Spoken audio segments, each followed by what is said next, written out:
All right, everyone. Welcome, welcome, welcome. What's up, Max?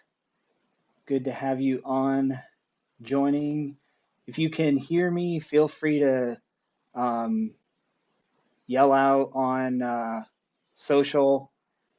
And I think I'm streaming here, Twitter, Periscope, um, here being YouTube and Facebook. So if you're watching on those, um, feel free to let me know that you're in the room, so to speak.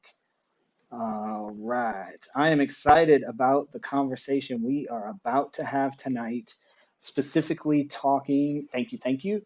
I know YouTube can hear me. I hope Facebook, Twitter, etc. can hear me. As people kind of see this and join in. What I want to do tonight is have a really cool conversation about the future of education. All of this in some regard is fairly hypothetical because nobody knows what's really going to come out on the other side of this, but there's some context I think that's really insightful. So definitely welcome to the show. Please, if you're coming into the live stream, take a minute to blast this out, especially to your networks of educators, students starting to go to college. Those types of networks are going to be the ones that would be focused for this. But share this live stream out on your social channels. That would be awesome. Get more the merrier in the conversation. You can always comment on the live stream. I hope to continue the conversation so it's more of a two-way conversation. So drop those comments in. I know that I am seeing them from YouTube and I should be seeing them from all the other channels as well. So feel free to drop those in. I'll have to verify that as I go along. But as you are joining the live stream, please, again, share it out, grab the link wherever you are. If you're on Twitter, if you're on LinkedIn, or sorry, Facebook, or YouTube, share out the link. My name is Steve Rice. Many of you probably know me if you or know of me if you connected through my social channels. But I am an educator. I teach high school, specifically junior high schoolers, juniors and seniors in high school at the Arkansas School for Mathematics, Sciences, and the Arts.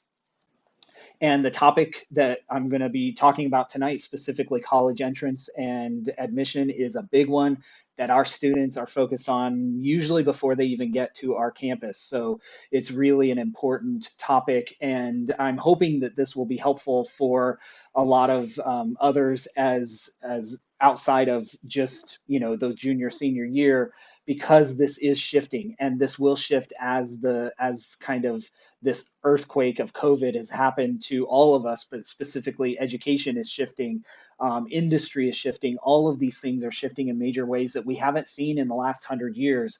And so I think it's really important to discuss what is shifting in college entrance, what can we expect, as students look forward strategically to position themselves to go into college or university. What does that look like? And so those are some of the topics we'll talk about tonight. I do want to start off with a little story because I love a good story, and I love history. And so I'd like to set a little context. Um, Not my original, at least framing. The work was done for me by a brilliant historian named Dr. Ibram Kendi.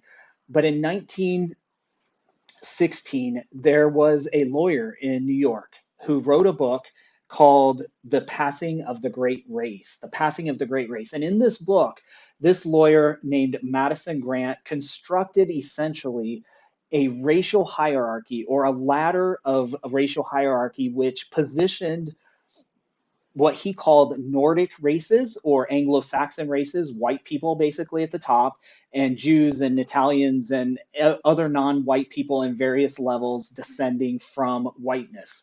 Why this was important is because over the first few years, this book was published and disseminated, and he then took this philosophy of racial hierarchy and he basically kind of rewrote history from the perspective of this hierarchy and laid out the rise and fall of nations and empires based on the amount of Nordic blood that these empires or nations had.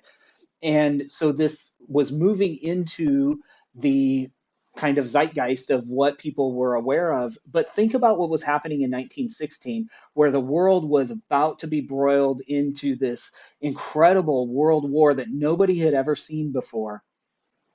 Europe was just a powder keg ready to explode with all these nation states rising up and these extreme feelings of nationalism across Europe as the power struggle or the power dynamics shifted in Europe with different nation states rising and competing and fighting with one another for supremacy, largely along cultural, language, and of course racial lines. And so this psychology or this philosophy fit right into what was happening. At the same time, on the other side of the United States, this was happening, as I mentioned, in New York. On the other side of the United States, in 1916 as well, there was a Stanford eugenicist named Lewis Terman who developed an IQ test that he believed could quantify human intelligence. But his framework for doing so was that essentially white people, number one, intelligence was, there was a standard general intelligence that everybody was given. Your intelligence was fixed. And his philosophy or his perspective was that whiteness or the kind of Nordic, to use that term, the Nordic races, that intelligence was innately higher than other races. And he laid out this IQ test and he hypothesized that he could quantify this. And when other scientists said, this really goes against the grain, this really goes against um, the fundamentals of intelligence, because intelligence is influenced by a myriad of things, access to education. Yes, there's academic ability and there's a certain level of human intelligence, but how someone expresses their intelligence is dependent on a plethora of subjective influences and subjective things that can't be quantified in a very simplistic testing system. Unfortunately, Terman's ideas were immediately codified in 1917 and 1918 when the US government began administering 1.75 million in 1 year, 1.75 million standardized IQ tests to soldiers in the US Army. This launched a multi-million dollar standardized testing industry that continues to this day. Why is this important? Well, we began to codify this belief that intelligence is tied to testing scores, specifically standardized testing scores. What it really laid out more than anything was a clear measure of socioeconomic division. Because think about this, what was happening in 1917, 18, 16, 17, 18? We still in the United States had a dramatically segregated education system. It was definitely separate and unequal. And so this testing quantification basically was able to quantify the inequity that already existed in society more than it was able to identify or quantify intelligence. However, the main focus and the main thought or school of thought at that time was that there was a hierarchy of intelligence based on race. That's the foundation of our our modern um, standardized testing systems. In fact, at that time, Carl Brigham was the president of the American Psychological Association. So this fledgling psychology discipline that was developing at the same time, he was the president, and he developed the SAT test. And that will continue to be revised to our modern test, but it hasn't changed very much in the last 100 years. And so the foundations of modern academic standardized testing is based on flawed science, in my opinion. And historically, you can kind of see how that fits. So that all said, 10 minutes of context for this discussion. How does that fit in 2020? Well, for our discussion tonight, there's this certain context, which is here today, we have the COVID crisis happening. It's changing everything we know and shifting everything we know in ways we can't understand and can't know. And we are, as that is happening, we also have a higher education system that has been flirting in different ways and at different levels with independence from a mandatory testing for application and for evident or for enrollment. And so this COVID crisis is really pushing that forward. And a lot of organizations are going to have to really push forward, and they're going to have to kind of speed up their, I believe, their strategies for going test independent. And we've seen that in the last several weeks where many institutions have said for the coming school year, we're not going to require ACT and SAT as a method for um, basically judging enrollment for our application to our institutions.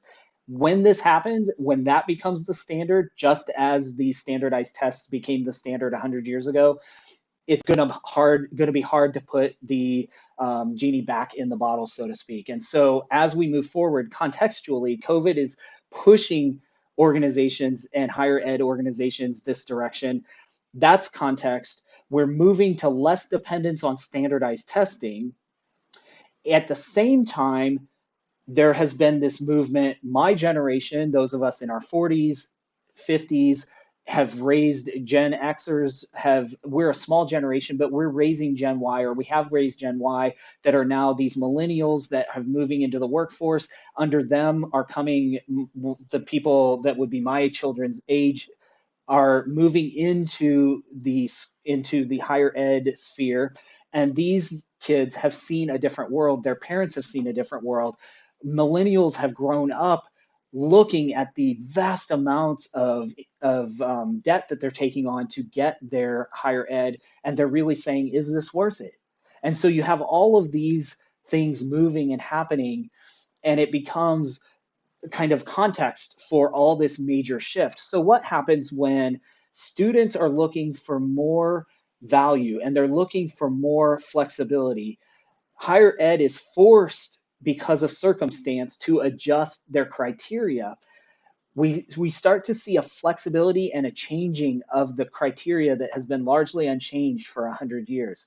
Typically, higher ed institutions are looking for a few things. They're looking for the ability to measure someone's academic ability, right? What they can do academically. This is generally done through a variety of criteria: GPA, standardized testing, performance, whether they've done AP classes, these types of things to measure a student's academic capacity. So if we're looking at this, and students are already questioning whether higher ed's worth it, and higher ed institutions are looking at how do we remain sustainable, how do we even survive COVID, things start to shift very quickly. The second thing that higher ed institutions often look at is the student's ability to set and achieve goals. Are they going to be able to thrive in a higher ed environment? Not only can they do it academically, but can they thrive in this kind of intensive academic setting? And these I'm also borrowing from one of my colleagues at ASMSA at the Arkansas School for Mathematics, Sciences, and Arts. Thanks to Brett Valland for giving me some of these frameworks and ways of thinking of some of this. So we have looking at academics, looking at a student's ability to set and achieve and accomplish goals, and also the ability to build social skills, to build a network, to build a support system around. So we have students looking for, or academic higher ed institutions looking for proof of this. Those things necessarily won't shift dramatically, but the criteria for measuring them will. So if we have essentially a bucket of academics, a bucket that I would say is self-discipline or drive, ambition, ability to set an bucket of social emotional intelligence. Can this person thrive independent of and can they build a support system independent of the system they were born with or the system that they've grown up with. And so all of those things are still going to be looked at. So what can students today do? All of these things I'm hypothesizing, I'm laying out, I'd love to hear your perspectives on it. As y'all are watching, drop your comments or questions or thoughts along. They pop up on the side here, and I'm happy to incorporate some of those things. I'd love to have your thoughts. I just wanted to lay out some context for this conversation. As we measure these things, what's the direction? What do higher ed institutions do? What are they looking for? What's going to allow them to still bring the students who are going to be able to succeed in those environments and be successful in those environments? How are they going to be able to succeed? Um, I think these are all important questions to think about. What other things am I missing? What is there anything, any big bucket that I'm missing in what higher ed institutions are looking for when they're admitting students? How do you think COVID's going to affect that?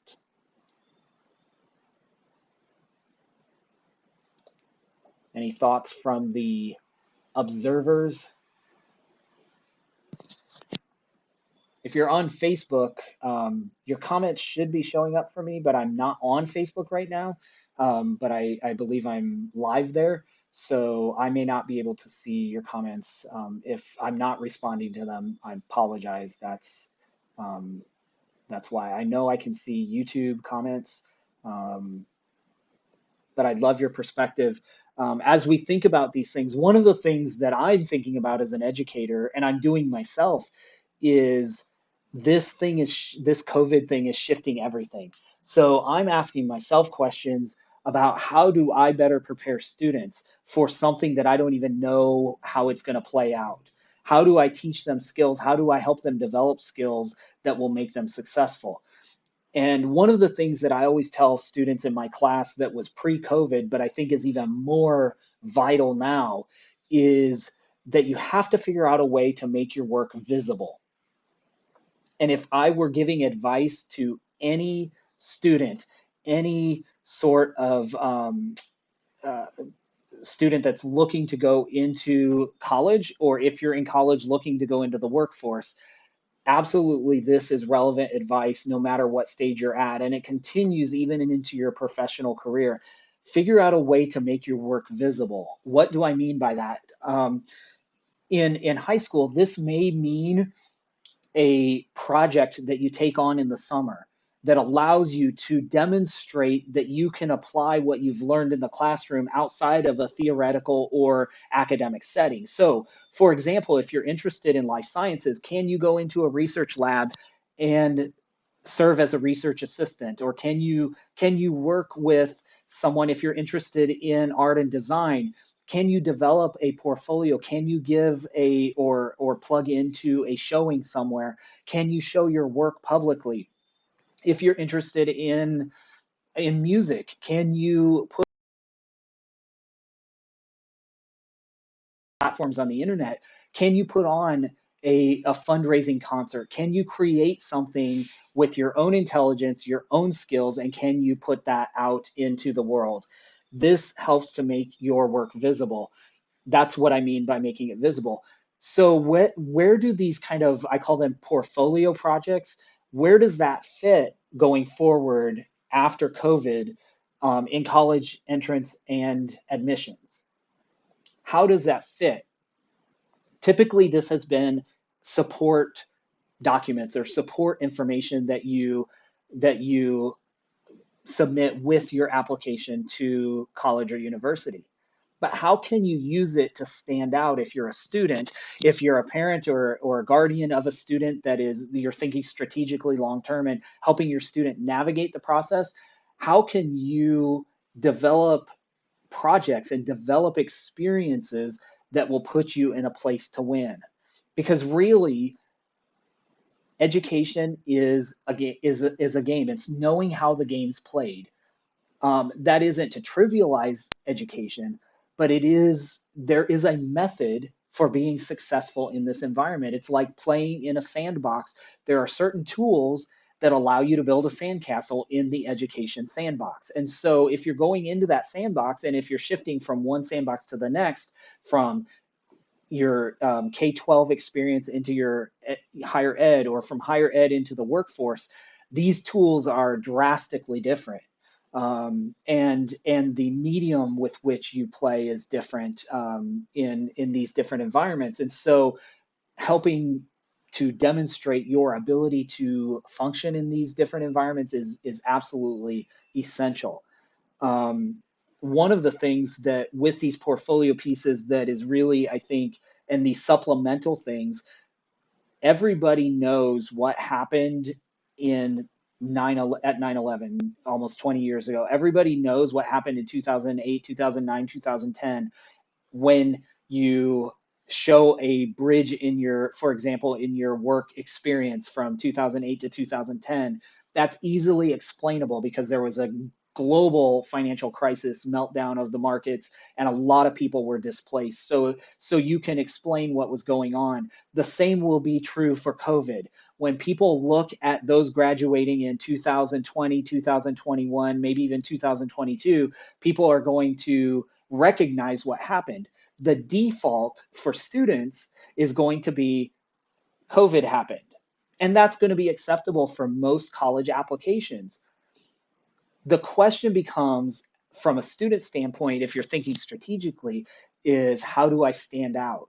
How do I make sure I'm not just, COVID happened? So here's some thoughts.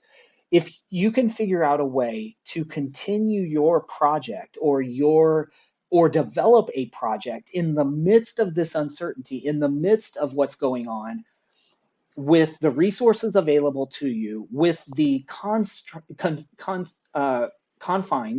of or constraints of the situation around you.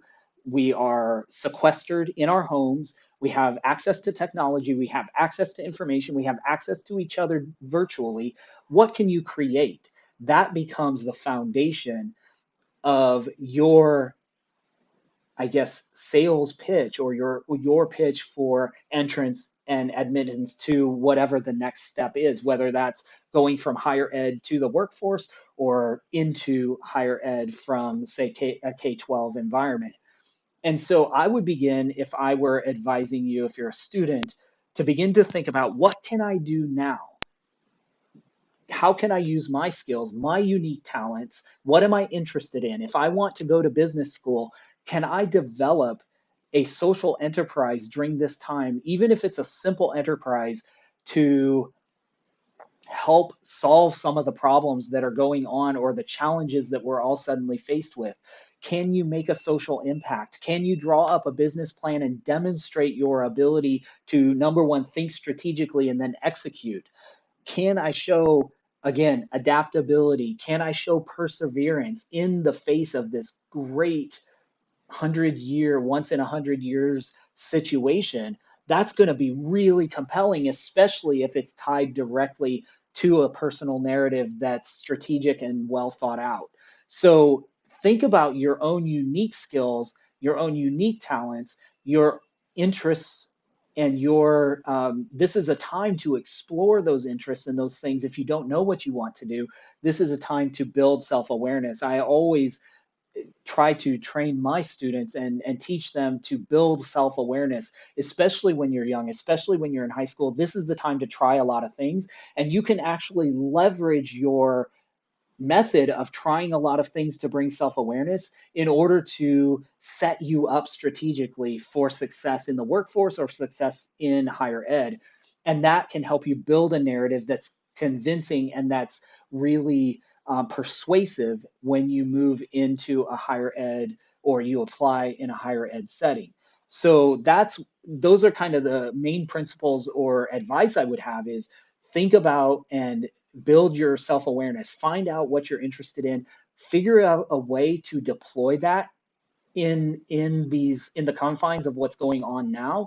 If you are able to persevere this summer and continue a project through the summer when everybody else had said COVID happened, if you're able to go into college applications in the next year or 2 years, say if you're a sophomore, junior, even a senior in high school, if you are able to lay out what you've accomplished and what you set out to do in a fundamental way, that's going to be really compelling for those committees that are considering you among hundreds or thousands of other applicants to their university or their institution. So how do you build self-awareness?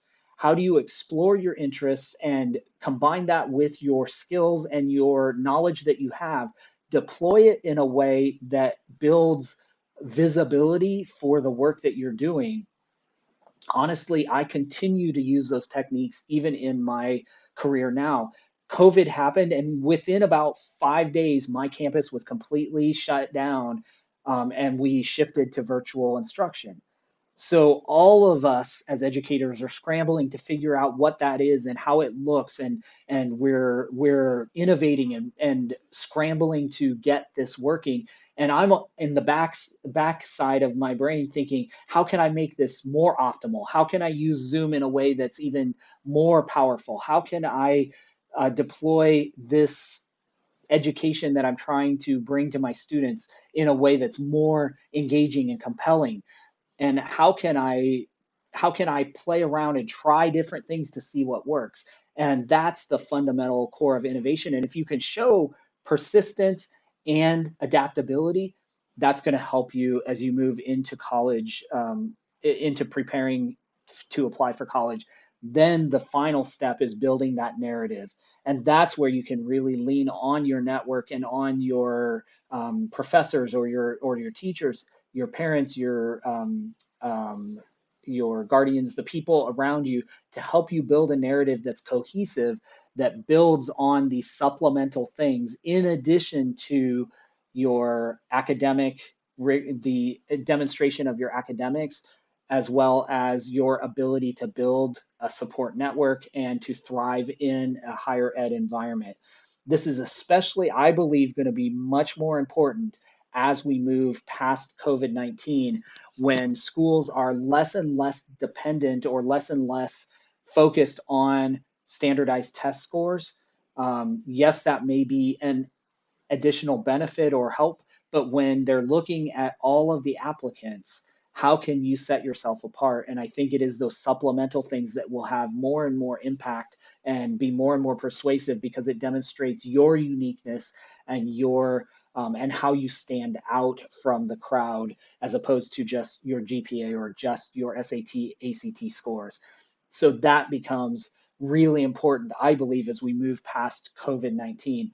I'd love to ask y'all. Y'all have been pretty quiet as far as I can see in the comments. What are your thoughts? Where am I off? What am I not considering? How do you think this? How does college admissions? How does the assessment of college enrollment and admissions change post COVID-19, or as we move into this new world of um, dealing with COVID as a live outbreak over the next, yeah. So Max says that portfolio projects are going to be increasingly important for sure. Max, what kind of examples, or you've done a lot of this, like and if you're not following Max, you need to find him on specifically on LinkedIn or Instagram. He's the entrepreneur, so you need to find him. He produces amazing content out there, and does a lot of this. Like, he's constantly creating portfolio projects, even though he's out of his undergrad work. He's definitely a master and somebody that actually inspires me. Um, Max, what kind of other suggestions have I missed, or what have you seen? Have you seen any projects that your colleagues in university have done that have been um, particularly effective, or are there ideas that you have that you would recommend as a recent college grad to those about to head into or apply for college? How can they make their work visible? If you're just joining the live stream, we're talking about how things both the context and criteria shifting for enrollment in higher education, how that's going to shift post COVID-19 or while we're in the midst of this COVID-19 outbreak. I laid out specifically the context being, of course, the COVID crisis, universities and colleges moving to less dependence on standardized testing, and students requiring more flexibility and students having more choice in whether they go to college at all or where they go or how they consume that college credit.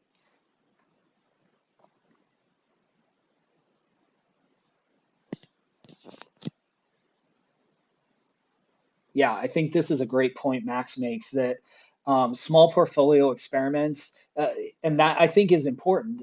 It doesn't have to be this huge project. It doesn't, it takes that off real quick. I'm gonna put that up there. Um, Being able to show that you are able to execute on something can really make you stand out and can be really impressive. And I use the word persuasive. I agree. Starting a small website, a blog, newsletter, a project, especially when for those of you that are digital natives, I came in this, like my age, I'm right at this intersection where I was an analog baby and then became a digital adult. And so I kind of am able to function in both worlds. But some of you are digital natives and you're able to work in the digital world very easily and you're able to work in on these social platforms and you're able to use them and leverage them in ways that the creativity in ways that wouldn't come natural, say to me or my generation. And I think that's the valuable piece of advice. Take a small project, show you can execute on something. Um, oh, that's interesting. I have students, former students, and friends that have been Eagle Scouts. Um, yeah, I never thought of something like scouting being basically a precursor for this idea. Scouting is a way to demonstrate all of these things, your ability to devise a project and execute on a project, but also the ability to execute and deliver and build relationships that inspire people um, to buy into your vision or your idea. The other thing is, I think with the structure of scouting, it allows you to build, of course, leadership skills as well, which is really valuable. Hey, Hamza, welcome, welcome. Yeah, I agree. Yeah, this is the context, obviously, of education because that's kind of my world. But this is so important. I didn't start in education. My background's in communications, and it's something that I teach my students, and I tell them when they come to class. I teach an entrepreneurship course, and I tell them I am like I don't care whether you ever start a business. Like, great, you're in entrepreneurship, but I want to teach you to be employable for life. And it really does come down to, can I demonstrate my ability to execute? Can I point to something that I've done, some project, some thing that I've executed on that I have been able to um, build some forward momentum, some progress?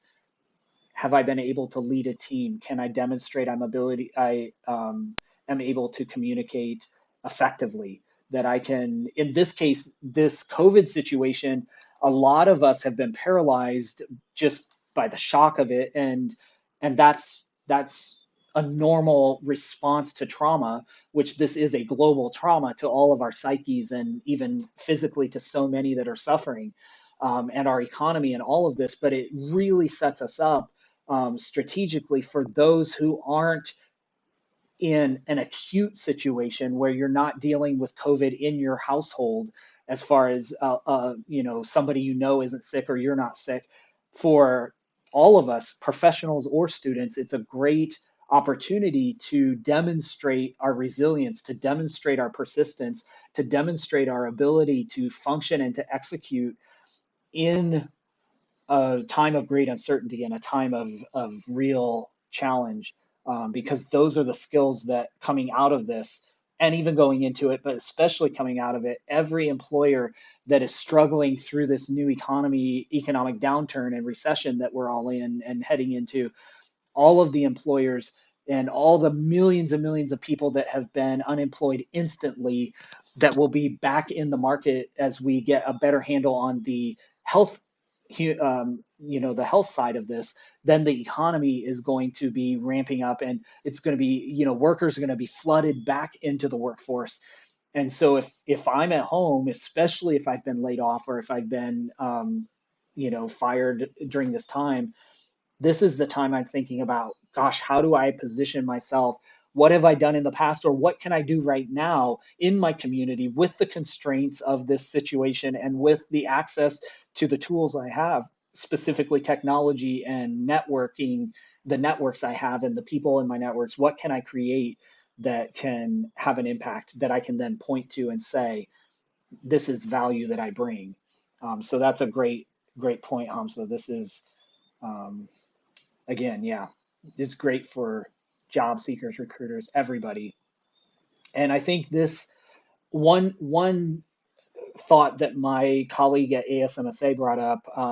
Brett is one of our student success coordinators, which is like our version of the high school counselor. One of the things he brought up to me that I thought was really astute is that teachers, he believes, are going to have to be, and especially universities, we're going to, as professors, have to be more flexible in the ways that we assess students through this time, which I found that the first 3-4 weeks of class virtually, basically I was meeting with my students saying, are you okay? How's it going? How are you handling this? How are you handling all this uncertainty? That's been the lesson plan for the most part. Just now in the last week or two, have we actually been able to move into something more productive where I can figure out how can I engage students in this virtual environment in a way that's not just me putting up a slide deck and lecturing. It's a challenge, even like this. Like in some regard, I'm practicing this. What works? How do I how do I work? Essentially, obviously, with my students, it's in kind of a Zoom call, but we're all trying to figure this out. So it really becomes vital, I think, for us as professors and educators to continue to push the envelope, um, because our systems are pretty set. The education system is lethargic and it's hard to change and make systems change within education. But all of us as educators right now are in a situation of immense opportunity when it comes to innovation and creativity because we have to. And our um, administrators are much more open to what works and and parents are much more willing and eager for things that work. And so I think this is an opportunity for us as educators to innovate as well. Um, but yes, so these portfolio type projects are going to help students. What else do you all think is going to be important, or how can students who are going into higher ed or applying for higher ed, or students coming out of higher ed going into the workforce, what else can they leverage? What are the silver linings from this COVID crisis that people can leverage? What have you seen? We've all watched what's going on in social media, and there's kind of this balance of all the horrible things that's happening with COVID, and then there's all these positive things that people are doing, creative, funny, entertaining things that people are doing to pass the time essentially. But how can students leverage this time? If you're an educator, I'd love for you to chime in. What have you seen? If you're an administrator, what do you believe is going to be the biggest challenge for students, and how can they leverage this time? Thoughts. I don't see. I'm jumping over while we're here because I want to jump into um, over on Facebook and see what kind of comments may be happening there that I am not. Nope. Okay. I just want to make sure I wasn't missing Facebook comments. If you're on another platform besides YouTube, would you give me a holler, even if it's just to say, hey, I'm here.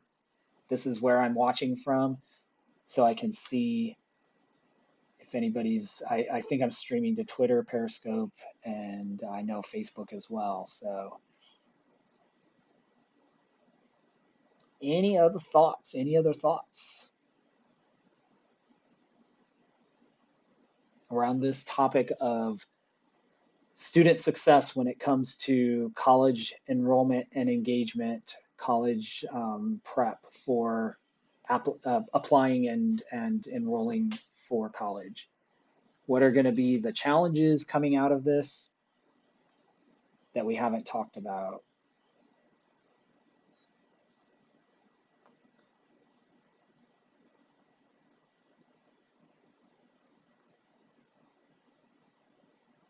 Oh, good point, Max. I guess I should start putting these up before I start reading them. Um, yeah, I never thought of that. Like, and that would even a student even not like maybe not even want to go into film, but to create something that's yeah, I agree. Making something outside of your current experience. One thing that demonstrates in the quote real world as well is that you have different interests. You're not just focused on academics because we all know those students that that's all they do and they're really great at it. You know, they're the ones that are pulling the 36 on their ACT and you know, that are getting the scholarships to wherever they want to go and all these things. But I think it's really valuable for someone like me who wasn't the one getting the 36 on the ACT. And even for those that are, I think it's really valuable to be able to hand your admissions committee some perspective of your interests and who you are as a person. So yeah, making a documentary or other artistic things like write a song or learn an instrument, learn a language, write a write a simple computer program or learn the basics of you know basic code. Lots of it's almost as creative as people can be. Um, what's interesting? I see, and I think we condition. I see this with students, and I think we condition ourselves, and we as educators, like we're just bad at this. We condition students to toe the line and follow the protocol because we're instructing to certain standards and we have to check our boxes, and so then we just automatically kind of condition students to check boxes. And I've seen in my classroom one of the biggest challenges has been kind of reconditioning students to not just check the boxes because I won't give them a checklist of boxes to check. They have to develop their own list and their own strategy and their own method for um, executing on whatever it is they want to get done. But I've noticed too, it really when it comes to kind of that self-awareness topic we were discussing earlier, when I don't know what I want to do, especially as a high schooler, and I mean even in college. Like I graduated from my undergrad and still had no idea what I wanted to do, and I stumbled around for over a decade figuring it out. And sometimes I still wonder. Like I love teaching and I love this, and I'm constantly pushing the envelope, trying to challenge myself to think different, to be a different and more unique educator. But I think one of the things that I preach to my students that I should preach to myself is try a lot of things. Like try a bunch of things. Try if you don't know what you want to do. I learned something. I think it was from Elizabeth Gilbert years ago. I think she gave a TED talk in which she talked about creativity, and she said something to the effect of everybody wants to find their passion and their purpose, and they're focused on how do they uncover that, and it's this mystical thing. And she said, I have always followed my curiosity, and that has led me to my purpose and to my passion. And so that's kind of a framework that I've adopted for my own life. And I always tell my students, if you don't know what you should do, follow your curiosity. And I still am practicing that. I was curious about live streaming. I'm like, I wonder if I can figure this out. And if you were on last week, you found I had major hiccups, but I figured it out in the week since then. And I've learned more and more. And now I have another skill in my toolbox. Um, yeah, Max. Yeah, the education absolutely system is set up still is in this post-industrial framework of we need workers. And even when we say we're innovating in education, it's basically going to the workforce and saying, what do you need? What kind? We need developers. And then we start in education, we start pumping out all these developers. And I've seen that in my own state. Um, where we're pumping out a bunch of developers, and I'm looking down the road, these kids are always all being trained as developers, and I'm concerned about why or how do we train them to be architects, systems architects? How do we train them to develop the systems so they're not just commoditized as a developer, so that once the need is filled, they're just a commodity? If all they can do is pump out code, but how do they architect solutions? That is really an important thing. Um, Not sure if this is a question to ask or not.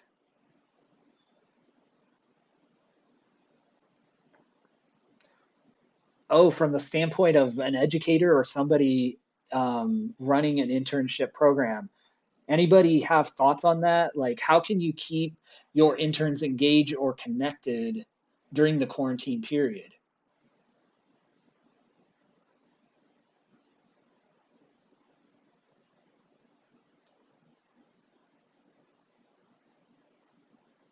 I have a couple of thoughts, Hamza.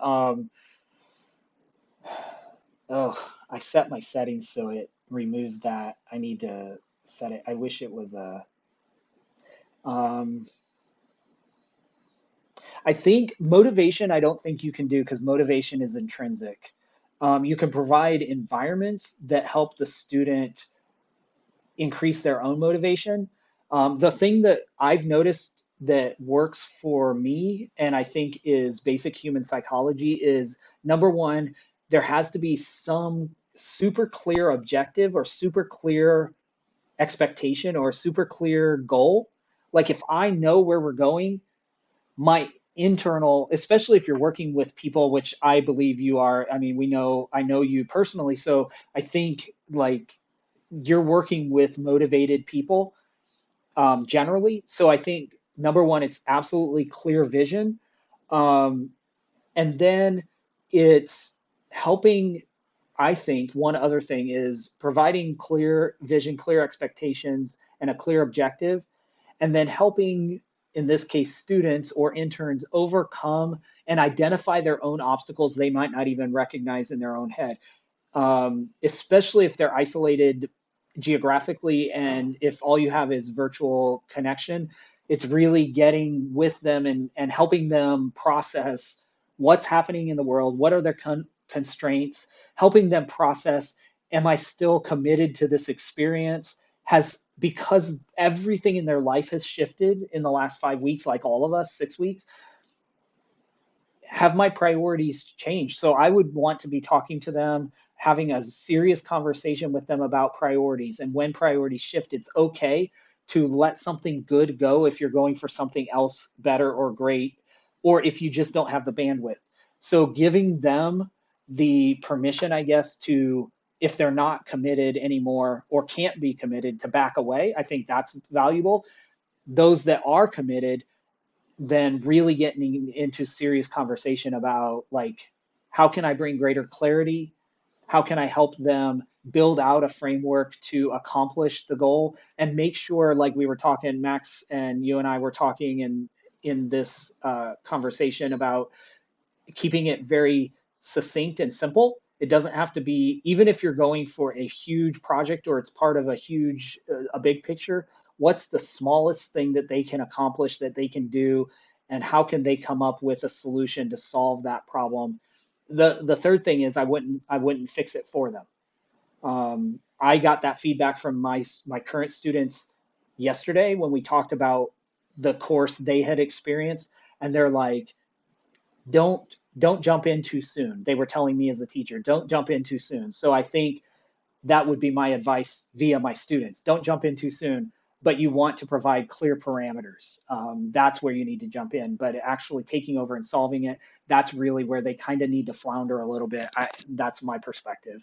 Um, yeah, Max, I saw this. It would be interesting to create a resource. I think this is smart for anybody, especially because anybody can put up a Squarespace website, anybody can put up a portfolio website, anybody can put up, can develop, a simple block code app to demonstrate something. But I think, yeah, if you have any sort of advanced development skills, building a place where you have all of these projects that people can look at, especially if you do several smaller ones and you can lump them into um, different like skill sets like communication, strategy and execution, project management, all of these things, leadership, all of these things it's really valuable, I think, to be able to help when you go, whether it's into higher ed or into the workforce. And I think that's just going to become standard.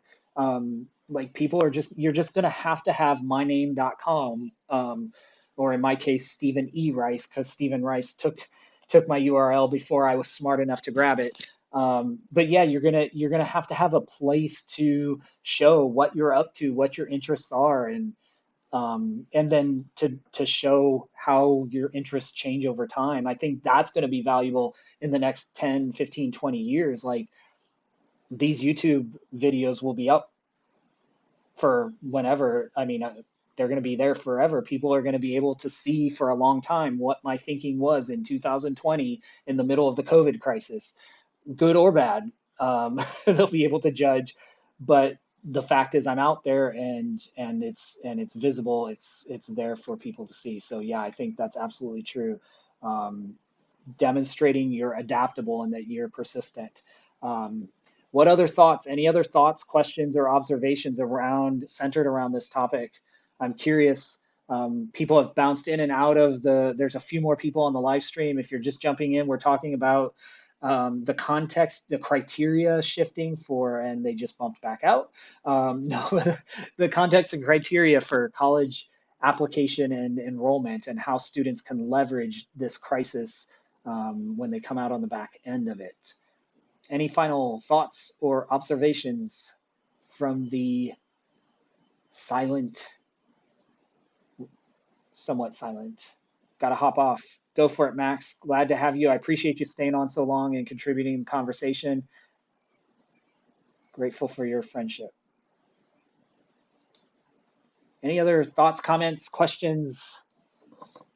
At the end of my live streams, I kind of like to devolve into just kind of BS and chatting with people. So um, I had a thought in this afternoon when I was preparing for this. I thought, you know what, I should do a version of this that is just, especially maybe during this crisis, that's just kind of, I know lots of people are doing, virtual happy hours and all of these things, but um, I can't think of there's so many of those going on right now. It's hard to justify a kind of and me version, or another one, but honestly, that's like I would enjoy that, just hanging out with a bunch of friends and BSing on video about various topics.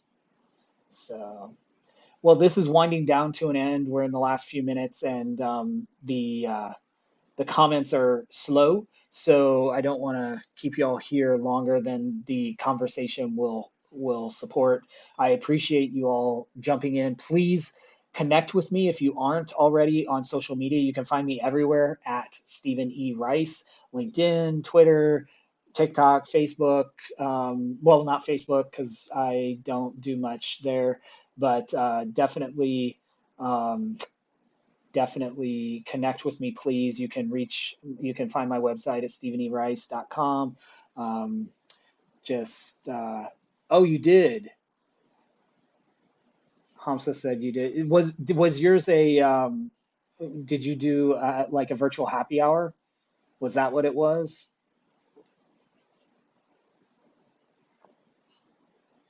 I wish there was something in this software I'm using. I can bring in other people into the conversation virtually, but I have to plan that ahead of time. They have to dial in, and then I have to be able to. And I hadn't planned that ahead of time, but yeah, that would be. It's yeah, just kind of hanging out virtually is fun. I'm doing one tomorrow evening with some friends from my alma mater. We've been doing that on Friday evenings since nobody can really go out or do anything. It's weird because typically, obviously, people would be doing stuff on Fridays, but we've been just kind of hanging out and end up just BSing about whatever. And we're all over the country, and so it's kind of cool to catch up with people I haven't seen in decades or ever. Um, but all right, well, I appreciate y'all joining me. I'm gonna wrap this up. It's been a cool conversation. I've been doing these Thursday night. I think I'm just gonna continue. There's lots of topics happening, especially in education. There's lots of things going on um, in relationship to this COVID crisis. So connect with me on social and subscribe on YouTube. That's generally where the main hosting of this video is. There's a few people popping in right now. We're wrapping this up, but please connect with me. Um, I'm going to be doing this. I'm going to try to do them every Thursday night, 7 o'clock Central Daylight Time. We are on daylight time. I keep having to remind myself. And so I do these 7 o'clock, 8 o'clock Eastern, and usually a different topic every week. Um, in the past, they've been focused around students, around challenges that students face in this COVID crisis, around education. Last week, seems like a year, we looked at how education could change in the coming months. But if you have suggestions, even if it's after this live stream in the comments, feel free to put suggestions. Facebook, um, Twitter, even, of course, YouTube, suggestions for topics. I would love those as well. It's been so much fun chatting with you all and talking about this really interesting topic. And I will see you all next week. Have a good one, everybody.